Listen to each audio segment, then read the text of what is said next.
মই বহু দিনৰ পৰা অসমৰ ৰাইজক কৈ আছোঁ USTMটো হৈছে জাল আৰু প্ৰবঞ্চনাৰ এটা থলী। যেতিয়া বিতৰ্ক হৈছিলে তেওঁ কি কৈছিলে যে যিটো তেওঁৰ টম্ব আছে বোলে লাগিলে মই টম্বটো ভাঙি দিম। আজিলৈকে ভাঙিলে জানো?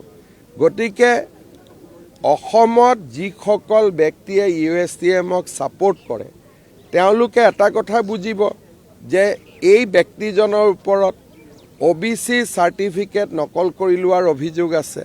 দ্বিতীয়তে এই ব্যক্তিজনে মেডিকেল এডমিশ্যনত জাল আৰু জুৱা চুৰি কৰাৰ অভিযোগ আছে। তেওঁৰ লগত থকা যিগৰাকী মহিলা সেই কালি লগে লগে ৱেবছাইটৰ পৰা তেওঁৰ নাম তাম গুচাই দিছে। সেই মহিলাগৰাকীও কালি দিল্লী আৰক্ষীৰ প্ৰবঞ্চনাৰ গোচৰত জালত পৰিছে। সেইকাৰণে মইতো আমাৰ অসমৰ সনাতনী সমাজক আহ্বান জনাম যে আপোনালোকে USTMত নপঢ়িব। কেতিয়াবা গোটেই ৩-৪ বছৰৰ পঢ়াৰ চাৰ্টিফিকেট একেলগে কেতিয়াবা নোহোৱা হৈ যাব। মকবুল হকৰ টকাৰ যিটো আমদানি সেই টকাৰ আমদানিও আল কায়দাৰ লগত জড়িত সংগঠন এটাৰ পৰাই প্ৰথম হৈছিলে। তাৰ সম্পূৰ্ণ তথ্য আমাৰ লগত আছে আৰু সেইকাৰণে মই কৈ আছোঁ যে USTMক পেট্ৰনাইজ কৰাটো আমি বাদ দিব লাগে।